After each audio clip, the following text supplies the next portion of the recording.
할렐루야, 여러분을 축복합니다. 오늘도 말씀으로 새 힘을 얻게 되기를 바랍니다.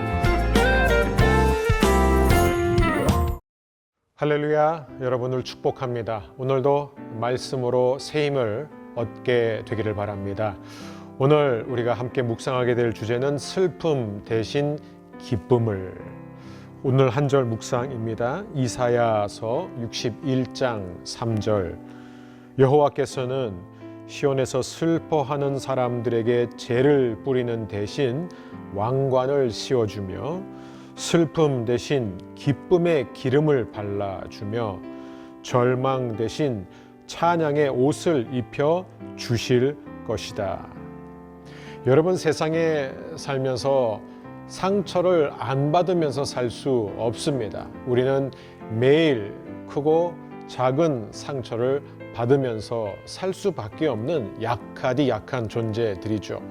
때로는 가족에게서, 가까운 사람에게서 상처를 받기도 하지만 잘 모르는 사람에게서도 상처를 받고, 또 다른 사람이 무심코 내뱉은 작은 말 앞에서도 쉽게 마음이 상하는 것이 바로 우리의 이 모습입니다. 근데 문제는 우리가 상처를 받았을 때 어떻게 반응하느냐가 중요한 것이죠. 상처를 그대로 방치해 두면은 우리는 점점 마음이 굳어지고 또 하나님과 점점 멀어지게 될 수밖에 없습니다.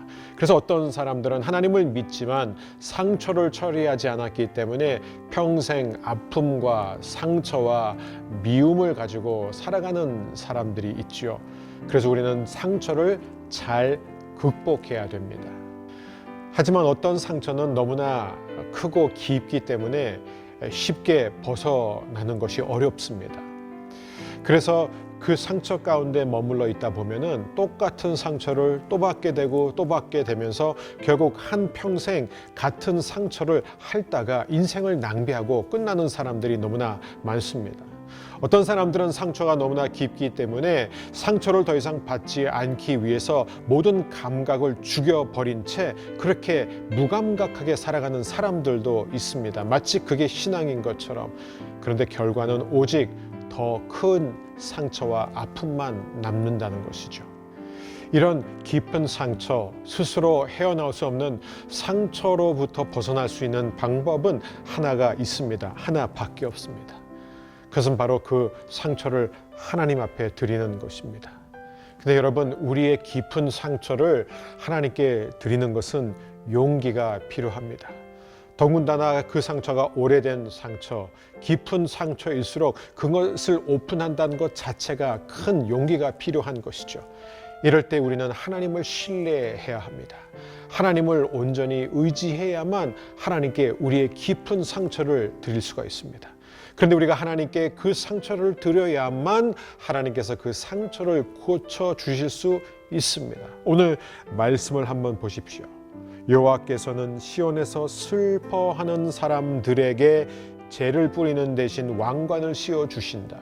즉, 하나님 앞에 슬픔을 가지고 나아가는 사람들, 하나님 앞에서 자신이 슬프다고 상처받았다는 것을 인정하는 사람들에게만 하나님께서 왕관을 씌워 주실 수 있습니다. 그런 자에게만 하나님이 슬픔 대신 기쁨에 기름을 발라주시며 절망 대신에 찬양의 옷을 입혀 주실 수 있기 때문입니다. 사랑하는 여러분, 오늘 우리 마음에 깊이 뿌리 박힌 모든 상처와 아픔을 주님 앞에 나아가 아뢰는, 드리는 그 용기가 오늘 이 말씀을 통해 생겨나기를 바랍니다. 사랑하는 여러분, 하나님은 마음이 상한 자를 가까이 하시는 분입니다. 상한 마음을 가지고 하나님 앞에 나아가는 자, 하나님은 결코 멸시하지 않으십니다. 안아주십니다. 싸매 주십니다. 그럴 때 우리의 모든 슬픔이 기쁨이 될 것입니다. 우리의 모든 절망이 찬양이 될 줄 믿습니다. 오늘도 어린 아이의 마음으로 하나님 앞에 있는 모습 그대로 나아갈 때 하나님께서 우리를 새롭게 해주실 줄 믿습니다. 오늘 우리가 함께 드릴 기도입니다. 아버지, 오늘도 저의 모든 상처를 만져주시고 고쳐주세요. 하나님이 원하시는 건강하고 완전한 사람으로 살 수 있도록 도와주세요. 오늘 하루 살아가는 동안에 우리가 적용할 핵심 포인트는 이것입니다.